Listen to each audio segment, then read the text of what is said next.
Welcome home to USA Global TV and Radio, a place where dreams take flight, with authentic storytelling, diverse perspectives and meaningful conversations, where global stories unite and bridges are built beyond all borders. Discover world-class education, entertainment, hope and inspiration.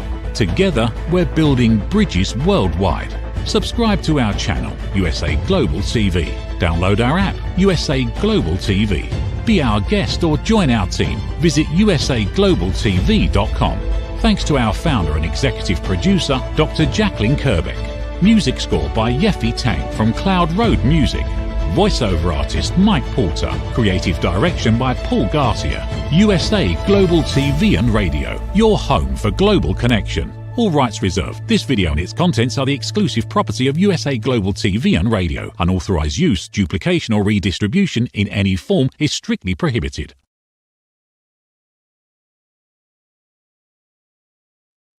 Hello and welcome to USA Global TV and Radio, home of the YouTube Silver Creator Award for crossing over 100,000 subscribers. I'm Dr. Jacalyn Kerbeck, and it's a pleasure to welcome you to our show today, which is the power of etiquette and manners.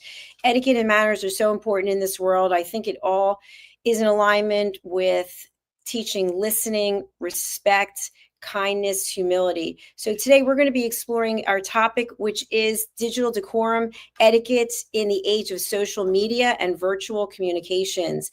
And of course, I'm not alone for this show. We are going to be joined by the star of our show, Mr. Philip Sykes, who is the president and the principal and founder of the British School of Excellence. The British School of Excellence has been helping people all over the world tap into what it is that etiquette really means. Is it more than what we think? It's holding open a door or pulling out a chair? Absolutely. And we've been exploring these topics for several years on this show. Let us welcome Mr. Philip Sykes, who is getting ready to go over to the United Kingdom, and he is going to be hosting a 2-week-long event, which we'll hear more about. So let's welcome Mr. Philip Sykes. Hello, Philip. How are you? Dr. Jacalyn, a pleasure to see you as always. Very well, thank you. And how are you today?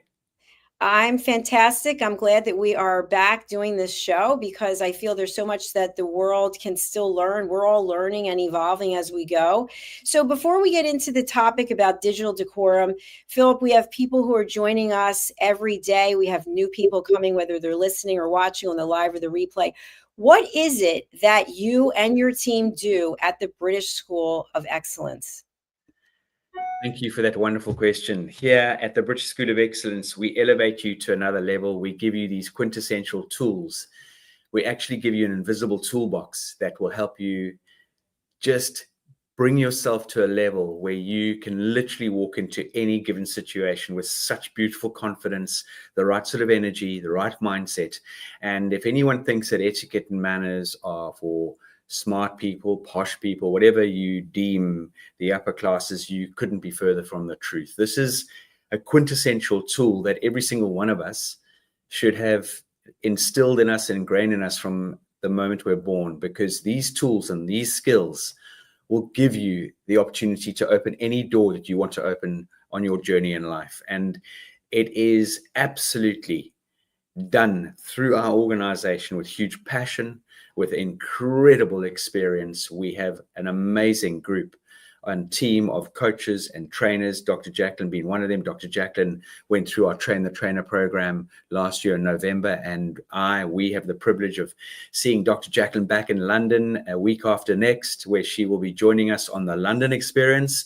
And not only that, but she will be delivering a program and a course. And I say this from the bottom of my heart, that I believe and truly believe that every single person in this world should be taking. I don't really think the title gives it the oomph and the vavavoom that it really needs, but it is all about setting boundaries and asking permission. Are you giving yourself the opportunity to set the standards, set the boundaries, and really understand how to balance your life on your terms? Do it with gratitude, do it with grace, do it with respect, but on your terms. And that is just scratching the tip of the iceberg when I introduce what we do here at the British School of Excellence. Thank you, Philip. I really appreciate that. And I have to say, for anyone who has not thought about becoming an etiquette coach, it really changes your life because, first of all, going through Philip's program, you meet people from all over the world and you get to experience other cultures. You get to brainstorm and you get this shared experience that you will never forget. So I really think everyone who can take the opportunity to invest in their own personal and professional development can take this course, the Train the Trainer course offered by the British School of Excellence, and you will be able to get so much value from it immediately and then throughout the rest of your life. Thank you, Dr. Jacalyn. And we literally, as you know, I often jump out of a frying pan straight into a fire. But yesterday I was having a conversation with Leanne, and you better mark a date in November to come down from where you are to Jacksonville, North Florida, because we are going to launch the first USA in-person live Train the Trainer here out of the United States of America. And it's going to be an incredible week. We're going to ensconce some further little activities outside the coaching and training to make it a little bit more, not that the Train the Trainer is not, it is relaxing, but it's not relaxing because it's a lot of coaching and training and wonderful information to take on board. But we will be incorporating some wonderful little surprises in that week. The date will be set in November, and it will be delivered out of the United States of America live in person. Congratulations, Philip. That is very exciting. And I will be in the south of the U.S. in November, so that's a perfect time for me to come and join you. So you'll be one of our guest coaches to be delivering some material and to enjoy the whatever days that you are able to join us. Well, thank you so much. It's an honor. So again, I highly encourage all of you. We will be showing the website. Here's the information for the British School of Excellence.com. Hello at the British School of Excellence.com. Invest in yourself, and where it will take you, you will be very pleased. So thank you. So our topic today is all about etiquette, manners in the world of social media, digital communications. And so, Philip, for me, I am on social media hours and hours every day because part of where we are present is on social media. Of course, we're on many other platforms as well. So we have a social media marketing team, but I do a lot of marketing as well because I like to see what is really resonating with the audience. So if you're someone like myself who's immersed in it, is it possible to actually get yourself out of it for a while so you can look back and see what it is that you're doing and if you're following etiquette and manners? That's quite an interesting question. Yes, I do. I think from your standpoint, it's obviously an area that people in your shoes, so to speak, or per se, really have to be very careful of what's going on, A, globally, B, locally, and C, going on with where you are as someone who puts the show and puts yourself out there, because it's your platform at the end of the day. And I know, Dr. Jacalyn, you are very clear on rules, regulations, terms and conditions. And anyone who comes onto your shows has to sign a waiver and make sure that they can't put your brand in a bad spotlight. But having said that, that's neither here nor there. That can happen because someone doesn't follow the guidelines, or they come on board with the wrong attitude or the wrong approach. And I know you've dealt with some interesting characters over the years in this arena, but it is being online and being so exposed is a big responsibility, and there are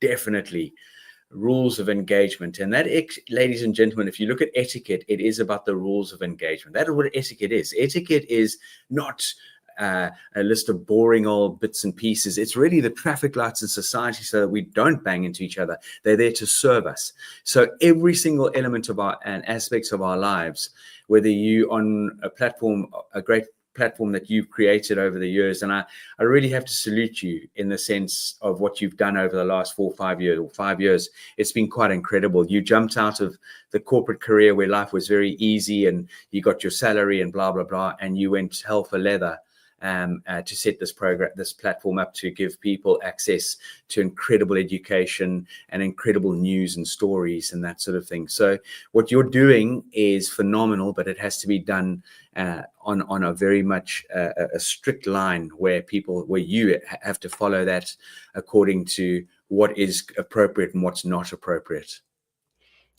Thank you so much, Philip. We have a couple of comments I would just like to honor at the moment. From Push Child Foundation Uganda, thanks for the show. Thank you for watching. We appreciate you. And also from Zunette, also known as Nettie Lubbe. I did both Train the Trainer with Philip Sykes from British School of Excellence and Dr. Jacalyn's Elevated Listening course, and both courses changed my life tremendously. Thank you so much joining us from Cape Town and now officially on our team. Welcome, Zunette.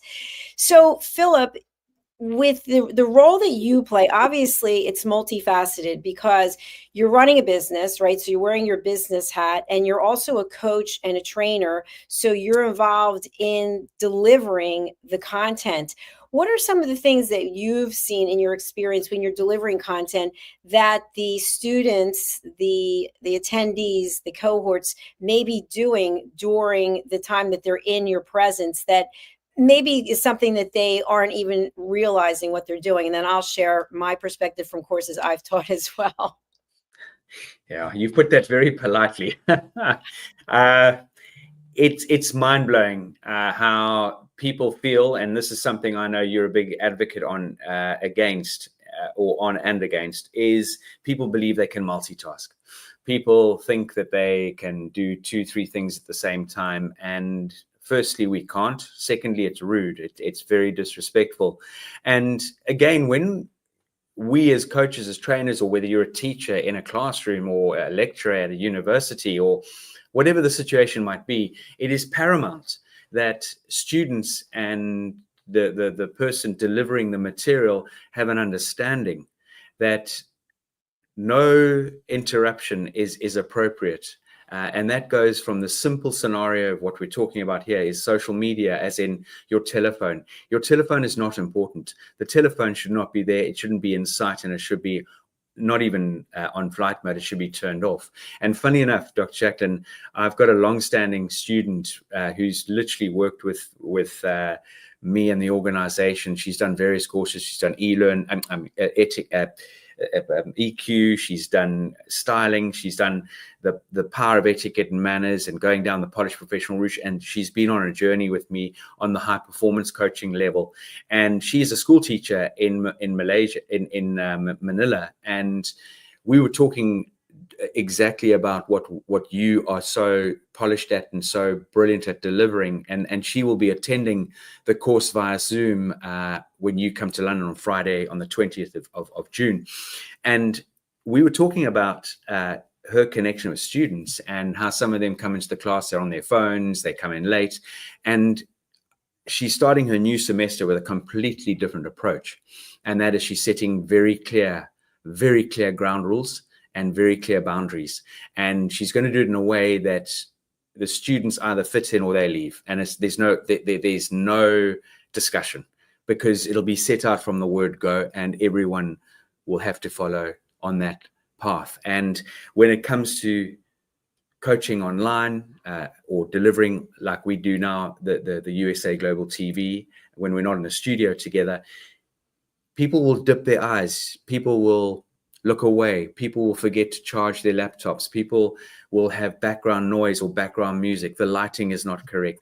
There is so much behind the etiquette and the manners, the mannerisms when it comes to engaging in this medium. Absolutely. I couldn't agree with you more. And what I found is interesting. I know when I'm teaching class, I usually will set some ground rules. And what I'll say to the people is that we're watching you. We're watching your behavior. And, when I'm coming to London, we're having someone come and observe the students, not as a punishment, but just as a way to give feedback. So one thing I'll share is in the class, whether it's online or it's in person, please do not take any notes, because if you're taking notes when you're writing, you can't be listening. And what I see is people are taking notes. And so sometimes I'll just stop and I won't say anything, and everybody will be looking around, and the person looks up and I'll say, note taking. They'll say, well, I'm so used to taking notes. And then I'll say, but this is a course on listening. So we need to be open to breaking our dysfunctional patterns of behavior so that we can get new information. And the multitasking, people looking at their phones. And also, I love when people have glasses. I have glasses also, but I don't need them for the screen. But you'll see the reflection in their glasses that they're actually looking at something else while they're online taking the course. And I guess they think that I don't see that. But of course I see it. I'm not going to call them out on it, but I do know they're not listening at an elevated level. And the other thing that I found when I teach the course in person is little sidebar conversations. And one of their cohorts is speaking and 2 or 3 people are having a sidebar conversation. And so I will wait for the person to stop speaking, and then I will just turn and face the people who are doing the sidebar, and I'll just say, is there anything you'd like to share with the whole class? And then they'll say, and I'll say, well, can we please respect one another? And I'm not trying to be mean. I'm trying to get people to realize that this is what's going on in the world, and we're disrespecting each other by not giving the person the floor. I mean, it's a listening class, for heaven's sakes. And I noticed when I took your class, your course, which was incredible, there's a certain time that it starts. And sometimes people would just come in whatever time they wanted to. And I'll segue to something else and then go back to you. So yesterday, I decided to take 3 fitness classes. And the reason I did it was I knew today I wouldn't be able to work out at all. So I know that yesterday is not going to compensate for today, but mentally, it gives me some peace of mind. So by the time I was at the 3rd class, I was really tired, and I thought, I'm going to go up and tell the instructor that I can't take the class, because if you don't show up, then it goes against you and you can't book for a week or something. So anyway, I thought to myself, I am not going to do that to him, and I'm not going to do it to myself. I signed up for this class, and I am going to get it together and be completely and totally committed to doing the best that I can, because I don't want to disrespect him and walk out in the middle of the class. I don't want to disrespect myself. So that's what I did. And I've said this to you before. I see people coming to fitness classes, checking Instagram in between jumping jacks. They're looking at Insta. I'm like, I don't know. I don't get it. I have no judgment, but I don't want to be next to that person because they're not fully present. It's become an addiction, though, Dr. Jacalyn.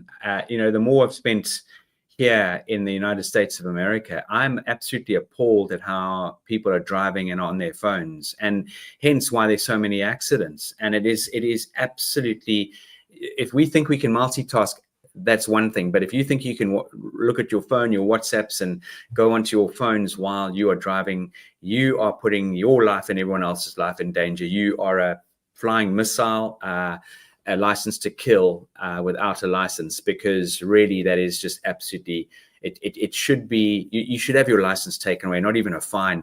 And I know various countries have different rules and regulations for this, but that aside, when it comes to what you were sharing, and actually I did have a chuckle to myself, where it does help to wear a pair of glass or against an opponent in poker, is you're hoping your opponent is wearing a pair of glass so you can see his cards, but not when it comes to coaching and training, because you can see what someone is doing just through the reflection of glasses. So that's a bit of tongue in cheek. But at the end of the day, this is about being present, and it's about having the same etiquette and manners that you would have if you were engaging with someone else in a decent conversation at an event, at the dinner table, or having a coffee with them. And again, I don't know where this comes from, but as human beings, we obviously have addictive natures, and this is exactly where people are totally addicted to their telephones, their social media. Hence your example in an exercise class. Gee, I'm struggling to keep up. How do I have time or a moment to even look at my phone? And you're just breaking the whole sort of scenario. And I would put it in as perspective of me time, getting fit, focusing on being in the moment, having situational awareness. Absolutely. And Philip, something that I want to share about that, you and I are both coaches. Obviously, we're TV presenters, we're business owners. And I really feel for other people who are in the same position as a coach, for example. And the reason I bring up fitness is because I've been a fitness instructor over the years in many different aspects. There's a lot that goes into getting ready to teach a fitness class. The music, for example, the playlist, like finding the right beats per minute and then putting each song in order, and then what's the routine going to be. And when people show up to take the class, sometimes it's almost like they have no interest in being there, and then you can see it's reflected in their behavior. And so a coach wants to get the best version of you. And we're not psychologists, we're not psychiatrists. We're doing the best that we can. We've put together the material that you put together. I've seen what you and Leanne have had to do for Train the Trainer, how much work it is to get it all together. And for the London experience, getting all of those events coordinated for a group of people, that takes a tremendous amount of work. Showing up to present a TV show, tremendous amount of work. So what I'd like people to take away from this is, please honor the people who are working their best to help you open up and embrace new experiences and define the best version of you. You said that and you put that so wonderfully. And again, we as human beings need to understand it's not just clicking a switch and turning it on. There is so much groundwork. There's so much preparation. And not only that, there's also so much of setting the mindset within a trainer and a coach and a teacher. We never just walk into a room or a coaching or training session and just blurb into it. There is so much preparation, because every time you deliver a show, whatever we're doing, we want to bring our best self and better than we were the last time. And that's, going back to why you have made sure you've got someone observing you in the coaching and training in a few weeks' time, because feedback, feed forward, and we all need that. And so I know we're jumping around with sort of various insights into different aspects of what we're talking about, as in classes, coaching, social media, etiquette, and all that, but it all ties together. And if the sooner we realize as human beings that we can only do one thing at a time, and we can do that really, really well, because trying to multitask doesn't work, A. B, the social media aspect of our lives has literally taken over most people's lives. Therefore, we are missing out on so much more. Therefore, we're not gaining the benefits of our surroundings. We're not gaining the benefits of someone else's tuition, someone else's company, the nature that we're out in. We are really, really tripping ourselves up. And it's quite an interesting scenario. I think when we break things down into finances, or break down things into spending time on something that you absolutely love doing. If we break down the amount of hours that we are on our social media, and by the way, ladies and gentlemen, I'm not talking about looking at a WhatsApp message for work or looking at your emails on your phone. I'm talking about aimlessly scrolling. Yeah, you might stop on something. And yes, there is a lot of useful information on social media, but we can pigeonhole a certain time in the day to spend X amount of time in the morning and X amount of time in the evening. You're not going to miss out on anything on any level. But let's equate, if you're doing an average of 3 to 4 hours a day, as in wasting time on social media or doing something that is really a waste of time, and you put let's say a £50 rate per hour. Or you look at it this way: if you take 4 hours a day, you times that by 7, you take 52 times those hours, and all of a sudden you're into not just a few days, you're into about 6 weeks of your precious time that you've wasted scrolling aimlessly on your digital devices. And that is criminal, because time does not do refunds, and time will never allow you to get time back. Very well stated. Excellent points. Thank you, Philip. I want to move into emails, proper etiquette and decorum when it comes to emails.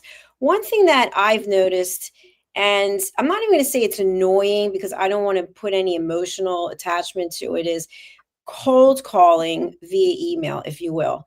And people who clearly haven't done any research whatsoever when they contact me. So for example, one type of email that I get on a regular basis is whether or not I would like our commercial real estate buildings cleaned.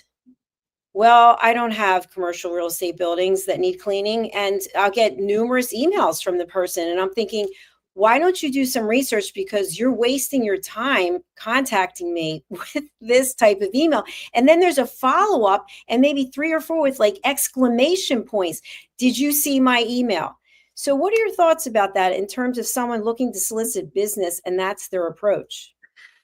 Well, as you said, you're wasting your time, not knowing your audience and not knowing a little bit about the background or the makeup of that organization. And I know it takes time to do that now. And I also appreciate that there's artificial intelligence, or the way I like to look at it is intelligence assistants. And those now come on automated. It's just an autopilot. But initially it took someone, a human being, to set this all up.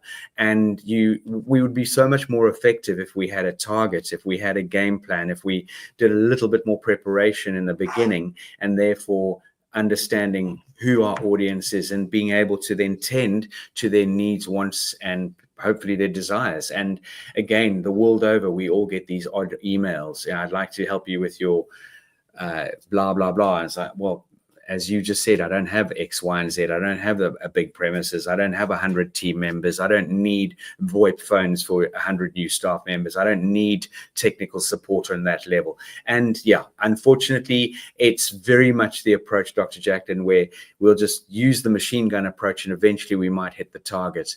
And it is so frustrating for the receiver as well, because you want to check emails, because we do miss things. And every morning and every afternoon I'll check my spam, and guaranteed there are 1 or 2 emails that have gone into my spam that should have landed in my normal inbox, but the spam has filled up. Fortunately, we can start to send emails to spam, and hopefully our email system starts to learn what emails are spam, and we can filter that out, and we don't waste our time. One thing that I would love to give people guidance on is, if you do get an odd email like that, just do a very polite one-liner: to whom it may concern, this has nothing to do with my business. Please take me off your database.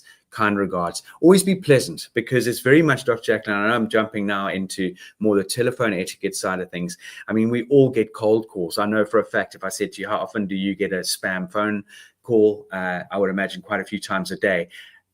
And you happen to answer that call, and it's not AI, because we now obviously have AI talking to us, and it's very hard in the beginning to decipher, is it a human being or is it digital? But my point is this: is whoever's calling you, let's say they're calling you to try and ask you about your medical health and do you need insurance, or what are you doing with your pension? Just say, look, I'm not in a position to discuss this with you. I don't need any of your support right now. Please take me off your database. There's no point in being rude to the person calling you. They're just doing a job. They're sitting in a position where it's their job to call out. So at the end of the day, I just say, please take me off your day. And then I leave it at that. I love that approach. And I think also in alignment with that, when you have to make a telephone call to a company, for example, it could be your telephone internet provider. It could be your website provider, somewhere that you know it's going to take a long time. When I say a long time, sometimes you'll call even a government entity, the wait time is 60 minutes. Yeah. So when you finally get to a person, keep in mind that the person answering the phone is not the cause of your frustration. And many times people will just take it all out on the person. I've been waiting for over an hour for you to answer the phone, blah, blah, blah. Meanwhile, all day long, the person is getting yelled at. Yeah. Probably. And I know that people have training in these areas, but still, we don't want to take out our frustration. If you hear that it's going to take 60 minutes, then put the call on hold, listen to the music. That's the part that drives me crazy. It's the music loop over and over and over again, or where they keep giving the same message. Your call is important. And I'm like, no, it's not, because I wouldn't be waiting this long. You would hire more agents. But anyway, the point being, find something else to do, set the expectation. You know you're going to have to wait, and keep the frustration limited, because that's what happens now. More companies are going with what you said. I think that was great about not artificial intelligence. What was it? Intelligence assistance. Yeah, intelligence assistance. I love that a lot. Okay, so also when it comes to an email, and I think this is a tough one because we are in a global world. You and I are dealing with all, time zones across the world. So you have to get a message out, and in the country that you're sending it to, they're sleeping. So what I will do is, and I try to be good about this, I'm not always perfect with it, but I will send an email as opposed to a WhatsApp message because the person might have their phone on for WhatsApp and it might wake them up. What are your thoughts about that?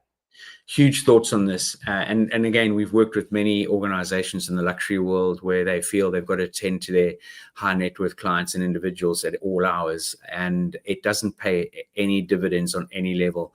On the contrary, it actually starts to work on your mental state, your health, and your well-being. But that aside, I love the fact that we have to be conscious in sending messages at different time zones, because with all due respect, and I don't want to use this in a derogatory way, but if we're stupid enough to keep our phones on at all hours of the day, well, then that really is, we're not serving ourselves. I mean, there's so much research out there that we shouldn't even be sleeping with our phones even on flight mode in our bedrooms.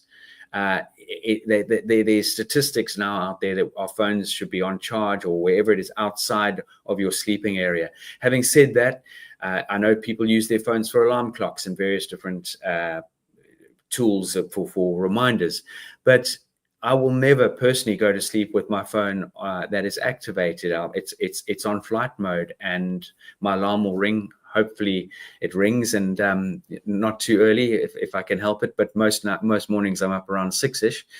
Having said that, Dr. Jacalyn, emails are more appropriate, especially if you want to get a long message out there. That's the whole thing. There's instant messaging, and then there's email. Email is for more detailed or for lengthier correspondence, and it is definitely a far more professional approach, as in you would put a very detailed subject in the subject line, not in capitals. And sorry, I'm going to go off on one here because this is really important. Not in capitals. It should be on point. Dr. Jacalyn, follow-up meeting 7th of May. Boom, you know where that's coming from. And no exclamation mark, because if you have an exclamation mark or you do it in capitals, you're shouting.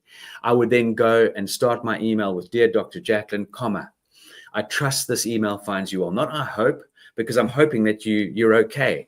I'm trusting that you're fine, that you're well, that you're doing well. And then I would leave a gap, a paragraph, and then I would start the body of my email. And I would then sign off with kind regards, Philip.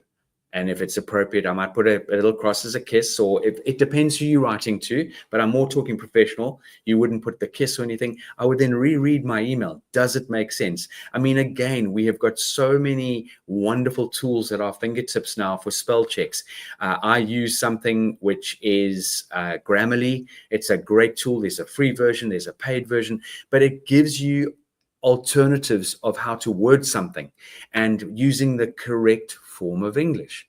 Because now in this world we live in, we are using acronyms, we're using shortened words. We really are becoming rather lazy in our approach on communication. And look at an email as if you were writing someone a letter. Be very proud about it, be very on point, and be very specific and have that attention to detail. I mean, with all due respect, emails are there that can be read in a line of how the person is receiving it, because don't forget, there's no tone attached to an email, and there's no sort of personality attached to an email. So an email could be sent out to two people, and one person takes it and understands the email, the other person takes a little bit of offense because they don't like the tone of it. So we need to be very clear on our messaging. Tone is so important, Philip. Thank you for sharing that. I was just talking about tone yesterday in one of the courses that I was teaching, how we come across. And so let's move on to emojis. And I have to say this, I really find when I get a text message and there's no emoji, sometimes I'm sad. I'm like, oh, where's the little emoji? Because it really does kind of change the tone of the text messaging. But if you're sending text messages for business, are emojis appropriate? I would say so, definitely, because it goes back to the no tone of the message. So if I said to you, Dr. Jacalyn, I'm sending this to you the second time, you haven't responded for the first time, I know you're busy, and then I put a smiley face, I'm not jumping on your shoulders and shouting at you. It's just a little nudge with a bit of a softer nudge. That would, but if I just said that without an emoji, you're going to think, whoa, that's a bit abrupt. That's not normally like Philip. What's going on with Philip, or whatever it is. So the emoji can soften the blow or the message, that's for sure. But over emojiing gets way too much, and the emoji needs to be appropriate. There's so many emojis out there, and what we might think is appropriate, the other person might receive and not take offense, but think it's too familiar. Or so there just needs to be a little bit more time spent on, if you are going to use an emoji, use the appropriate emoji. And Philip, how many emojis would you say are sufficient? Because it seems like on social media, when they populate the emojis, it's usually 3. Yeah, 1 or 2 emojis. I mean, I tend to, if I remember to use an emoji and it's appropriate, I would most probably normally send just 1 emoji. And again, instant messaging, that's the term, instant messaging. So Dr. Jacalyn, if you said, Philip, meeting at the coffee shop at 3 o'clock today, I only say, okay, dear, I just can send you a thumbs up, or I can send you, if it's appropriate, a heart, just to say that I've acknowledged that. But having said that, sometimes when you do just send an emoji rather than a message, people often don't see that you've responded. So from my experience, I'll often say, look forward to it, and then a thumbs up, so that you actually see a message coming through your channel. And that brings me to my next point, because this is one that I often think about. When does the text messaging exchange stop? So if you say, looking forward to seeing you, thumbs up, and then I write back, me too, smiley face, where does it end? Do you then, because then you could feel like, oh, I am now out of it because he didn't respond to the last one. I think your response there would be final, me too. See you then, and then that's the text messaging closed on that one. I don't know if you ever remember some of those adverts, Dr. Jacalyn, where mobile phone companies are offering fantastic deals and extra minutes, and there are 2 people on a phone, and goodbye. Are you going to hang up? No, you hang up. No, you hang up. Bye. And they have this joke about you've got so many minutes and you stay on the phone and who's got the last word and blah, blah, blah. But, on a more sort of professional, more sort of friendlier note, there comes a point where you hopefully understand that actually the last message came through. I don't need to respond.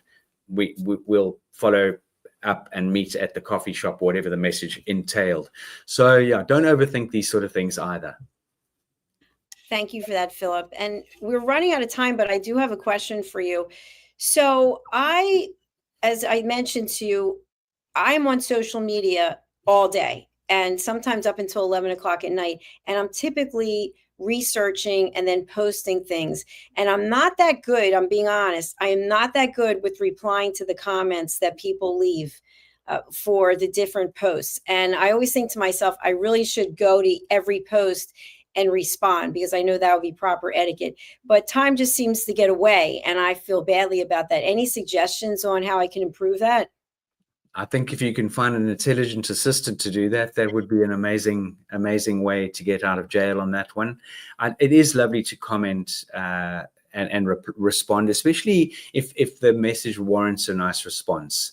When people go out of their way to say, Dr. Jacalyn, this particular show has given me so much insight and added so much value to my life, then a nice response to that. If someone says great show, you might then send an emoji.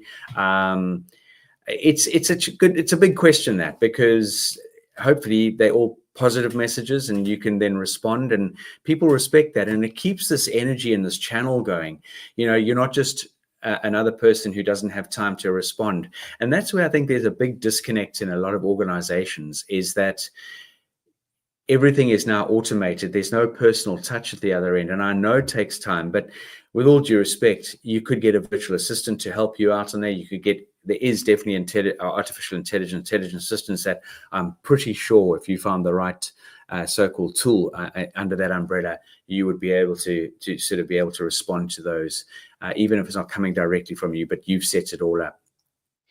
That's good feedback. Thank you for that. I will take that to heart. So, Philip, what have I not asked you that you would like to discuss today as we close out? Yeah, I just feel that, you know, when it comes to our social media and our digital correspondence, people need to understand, you know, think before you post, or pause before you post, and think before you say anything. You know, oversharing and gossiping and talking badly about anyone on social media, it's a very dangerous place, and it's not warranted, because it's an element of you're talking behind someone's back and you feel very brave and, hey, I can do this because I'm not in front of someone where they can bop me on the nose or give me a what for verbally. So just, ladies and gentlemen, you know, limit your time on your devices. Be careful what you're posting. And again, don't believe everything you're reading, and definitely don't believe all these beautiful pictures your friends are posting all over the internet and all over their social media. Look at the lifestyle they've got, because not everyone in the world is following that lifestyle. And again, this has a mental negativity. This has a negativity on our mental health. A lot of us think, oh, they're doing X, Y, and Z, and look at poor old me. And again, I really feel that we need to set digital boundaries, and we must do it with grace. And it is an area, for example, if I send you a WhatsApp message, Dr. Jacalyn, and let's say it's 9 o'clock at night, and at 9:15 I'm going, gee, she hasn't answered. What? I should not be acting or behaving like that. It's 9:15 at night. Was it even appropriate for me to send in a message at that time of night? So give people the respite. They might be out for dinner. They might be sleeping. If we send an instant message, we need to be patient and wait for a return. And just one very clear final sort of bit of research that has been adopted throughout the world is that it is a known fact that children, for example, teenagers who have social media and digital devices out there are performing less and more poorly than children who do not have exposure to those elements. They've done tests on this, they've done research on this, so much so that a lot of schools now out there have actually banned social media or banned telephones in school, and have often moved into just the old telephone where you can dial out and send a text message. And it's made a huge difference in the performance at students at school and university. So if you can imagine, as adults, as within the world of responsibility of working and time with people, can you imagine the difference it would make if we started to take control of our devices and our time, rather than allowing the devices to interfere in our lives? And that part of our brain that says, I must check my phone, I must check this, I must be missing out on something, I bet you I could, blah, blah. And all of a sudden, so the whole thing in life is about being situationally aware and having time spent, proper time with people. If you're spending time with family, spend time without your devices. If you're at the dining room table, no devices around. Just get used to not having those devices at arm's length away from you. And you will see how mentally and emotionally you start to sort of serve yourself. Life becomes that much more enjoyable. I completely agree with you. I know, going back to fitness again, when I go to work out, I leave my phone in the locker, and I've been wearing an Apple Watch for a long time, and I just stopped wearing it about 3 weeks ago. I don't miss all the information. I know it sounds crazy, but you become kind of obsessed with what your heart rate is and how many minutes you walked. And now I'm just not even wearing it. And I just feel a huge sense of relief. Yeah. And Dr. Jacalyn, on that note, we've become I think we've become dumber as we've got older, or as we've advanced in so-called this tech world, is that our phones are now on our watches. And so if I'm having a conversation with you and I must check my message while I'm talking to you, it blows my mind. It really does. I've got a Fitbit that tracks my steps, and I can look at that when I want to, but it doesn't ring, it doesn't buzz. It's purely for my heart rate monitor and that sort of thing. That's all I use it for. I'm not distracted by this tiny, ancient Fitbit. And we've become so beholden. We've become prisoners of our devices. It's very true. And the last thing I want to mention about devices, because I've seen this happen, people literally hide in their device. And what I mean by that is when you have the phone out and if someone is asking you a question, you feel uncomfortable, you immediately you go to the phone. The phone is the go-to. If you're in a class and you're not paying attention, you're bored, you go to the phone. So when the phone's not there, it really commands your attention to whatever the situation is. And so I feel like when the mobile phones first came out, I think my father had one of those bag phones. I think it was like a big bag and the phone was in there. Then there was the car phone. And so the phones were really for emergency purposes. And then it became where our entire life is on the phone. And if you lost the phone, the whole world would come to an end. Yeah. So I think we have to revisit the role that the technology is playing. Like, for example, this computer and the stand that it's on, this means the world to me because my business is here doing this, right? So when I recently had to leave my place because there was a flood, this was the first thing that I went to because I thought if I don't have this computer, because it's my business, right? This is how I do my business on this computer. It was more important than anything else. So if that's not the case, then let's think about how can we be more present when we're with people. So I'm not going to be sitting at the dinner table with this computer open and having conversation. That would be ridiculous. Absolutely. And horses for courses, you would never do that unless you're on your own or you with a group of people that you've had your get together and you say, now I need to do some work. You excuse yourself. It's just beggars belief what people feel they can get away with. And just to really finish off the show, for anyone out there listening, for anyone who've got children, there's an incredible Instagram post by Matthew McConaughey. He's been interviewed by two well-known celebrity interviewers here in the United States. And he talks about he and his wife not giving their son Levi access to social media until he was 16 or just over 16 and giving him a telephone. And if you think about this, when we give our children social media and access to our devices too early in life, you're opening them up to a world that's going to influence them. It's going to dictate how they grow up, how they behave, how they do things, how they talk, how they interact, how they feel, what they feel they can get away with. And that, in my opinion, is absolutely criminal in every sense of the word. And I say that with very strong sort of conviction. I really do. It is something that absolutely I've seen the world over, where social media has tripped our youngsters up so badly that it's almost undoable to undo that damage. And I can't stress this enough. We don't need these phones really at the end of the day. They've made our lives easier for business and for research. But the social media element of it, quite frankly, it's not necessary. We do not need it. And Philip, one final comment to that. I recently read somewhere that an A-list celebrity, a man, I can't remember which one it is, he has an old-fashioned flip phone. And he's not on social media. He doesn't even have an email address.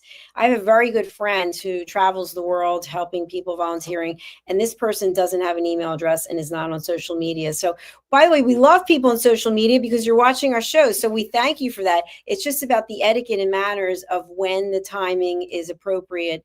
And obviously, if you're sitting with your family members and watching shows or scrolling through things, that can be taken as disrespectful. So I'm really glad that our shows are in the public archives forever, and as long as they last, so that people can watch at their convenience. Yeah, but this platform, I wouldn't deem it even so. I would use this as a broadcasting channel, as an educational channel.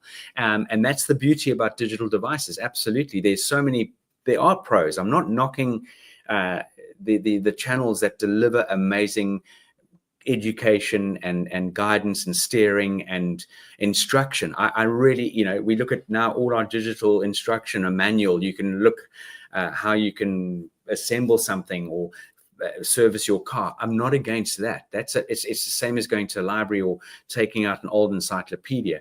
That hopefully people understand where I'm coming from. I'm talking about all the noise that's out there, the noise of, the false this, the false that, the perking and the perking of lips and all these things that add no value. That's where I'm leaning to. Thank you for clarifying that. That makes perfect sense. Let's take a look at your website and share with people what's coming up that they can get involved in, and then the services that you provide. Right. Next week, we have Train the Trainer live in London, which is going to be fantastic. It's a follow-on from our Train the Trainer live last year, and we had an incredible week. And then following that, from the 14th of June, we'll be doing the start of our London experience. And again, so looking forward to seeing you that week. It's going to be amazing. There's some wonderful little hidden gems and surprises that will take place that week. We will be running our next Train the Trainer live on Zoom in September. And then, as I mentioned, you heard it here first, November, a live Train the Trainer in person in the United States of America, North Florida. There are so many wonderful programs and courses in our e-learning library. The feedback we get is phenomenal. Don't take my word for it. Go on to CourseCheck. It's the equivalent of TripAdvisor, where people leave their comments. So our website is also an area for information, and you will get lots of value from it.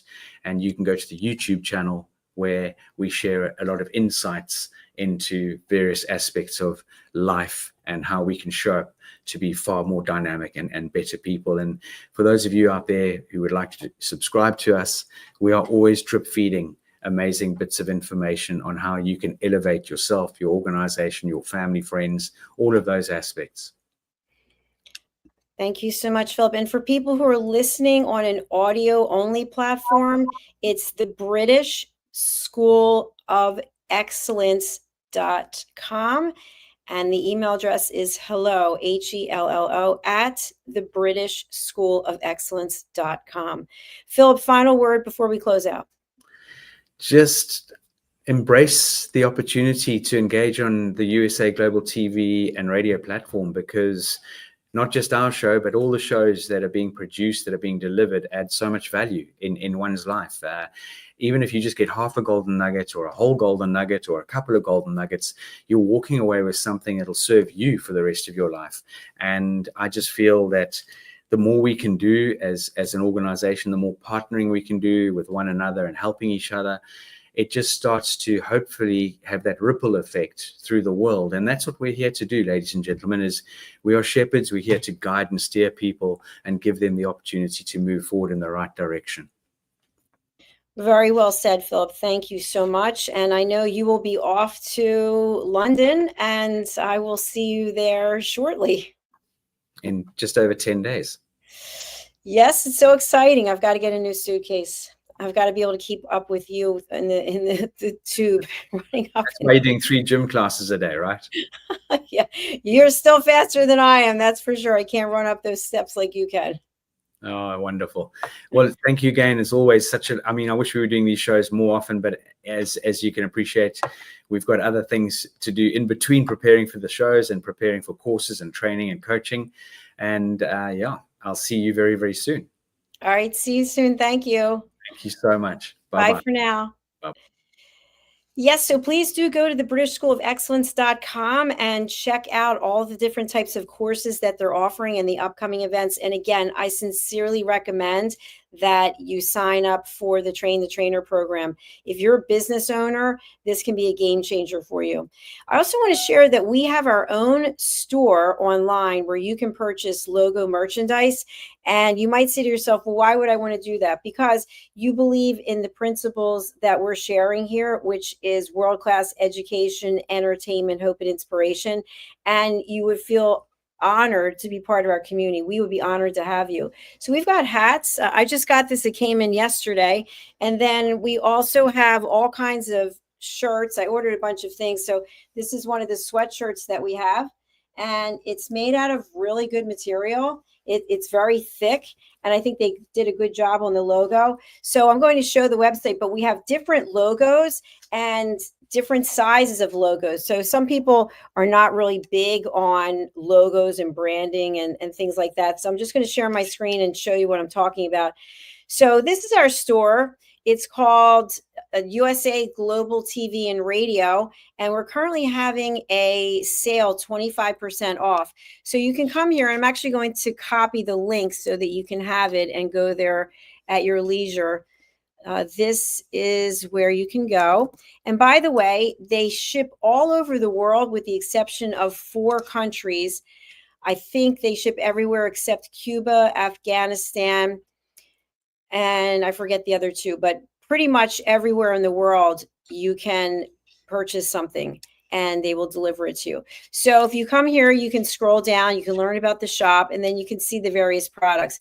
So we have products that are for people who've been guests on our shows. We have products for people who are TV show hosts, and we have products for people who are fans. So here's I'm a Loyal Fan on USA Global TV and Radio, and obviously comes in all these colors and these various sizes. And right now there's a sale 25% off. So if you are a fan of our network, please consider getting a shirt and taking a picture of yourself with it, and we'll have a special thank you for doing that. And then of course we also have other products that are available. I mentioned hats, we've got coffee mugs, so we've got different types of shirts and different types of hoodies, different types of accessories. We even have things for children. And look at that. Your loved one, your little one can be a loyal fan of our network as well. So that's what I want to share with you about that. And again, we'd love to have you take a picture of yourself wearing your logo merchandise from USA Global TV and Radio. All right, we're going to close out now. We're going to hear a few different sponsorships, and I hope you'll take the time to listen and watch and actually take a call to action to connect with our sponsors. They're people who have the same principles and values that we believe in here at USA Global TV and Radio, which again is world-class education, entertainment, hope, and inspiration. Let's hear first from Philip Sykes and his polished professional sponsorship. Let's take a look at that, and then we will be closing out. USA Global TV and Radio proudly presents our partner and sponsor, Mr. Philip Sykes and the British School of Excellence. Building confidence, changing lives. And now, proudly presenting the Polished Professional. On a transformative journey with the British School of Excellence's comprehensive suite of masterclasses, crafted to elevate your professional and personal life. 8 outstanding modules will elevate you to the next level. Module 1, Exploring Life's Purpose, delves into the depths of self-discovery, guiding you to chart your unique path to fulfillment and success. Module 2, Mastering Professional Presence and Confidence. This masterclass is a deep dive into the art of self-assurance and commanding presence, which is essential for standing out in today's competitive landscape. Module 3, Learn the secrets of visual impact, how to curate a personal style that amplifies your professional brand. Module 4, Mastering Professional Etiquette and Communication Excellence, navigating the nuances of corporate interaction with grace and tact. Module 5, Elegance in Eloquence. We impart powerful techniques to captivate and persuade any audience with your oratory skills.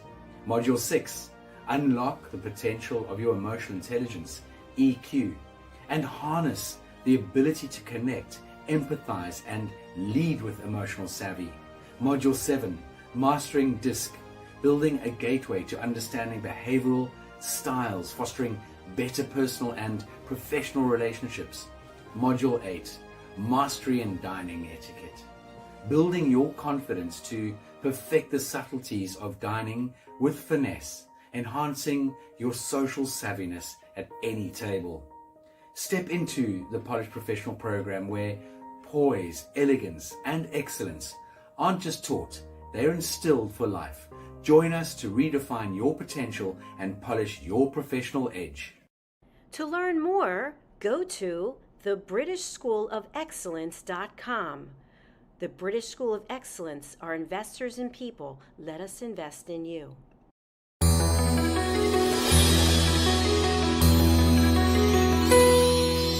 Lady Ella flies up high, spreading kindness through the sky. With Lord Jack right by her side, through the world they glide.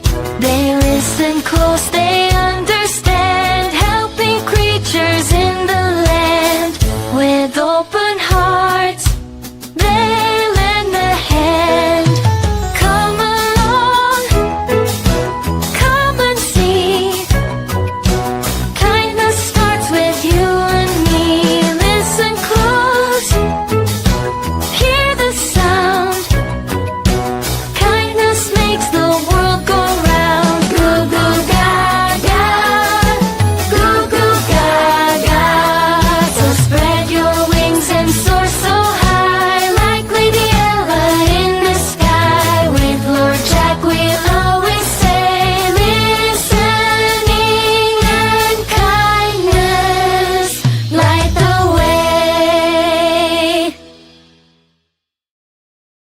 In a world craving connection, one platform dared to dream bigger. USA Global TV and Radio, a beacon for global voices, authentic storytelling, and elevated listening. Led by visionary Dr. Jacalyn Kerbeck, the journey from a spark to a global force is now captured in one inspiring book. Honored with YouTube's Silver Creator Award for surpassing 100,000 subscribers. Discover the evolution, the challenges, the triumphs, and the unstoppable spirit that created a global movement. Executive producer Dr. Jacalyn Kerbeck, music score by Yeffy Tang, creative director Paul Garcia. This video and its contents are the exclusive property of USA Global TV and Radio. Unauthorized use, duplication, or redistribution in any form is strictly prohibited. Now an Amazon #1 new release in paperback and ebook. Broadcasting Brilliance, the evolution of USA Global TV and Radio, is inspiring readers around the world. Join the movement that's redefining global media one story at a time.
Thank you, viewers and listeners of USA Global TV and Radio, for joining us today. We're honoured to have your time and attention as part of our global community. At USA Global TV and Radio, we believe in the power of authentic conversations, meaningful connections, and creating a world of possibilities together. Want to be part of something bigger? Join our team of elevated listeners at usaglobaltv.com, a space where your voice matters and your ability to listen transforms relationships. Stay connected with us across all our platforms for thought-provoking discussions, expert insights, and empowering stories. Subscribe to our channels at youtube.com/c/USAGlobalTV. Follow us on social media and explore the endless opportunities we're creating for growth, learning, and inspiration. Together, we're not just broadcasting, we're building bridges and changing lives one conversation at a time.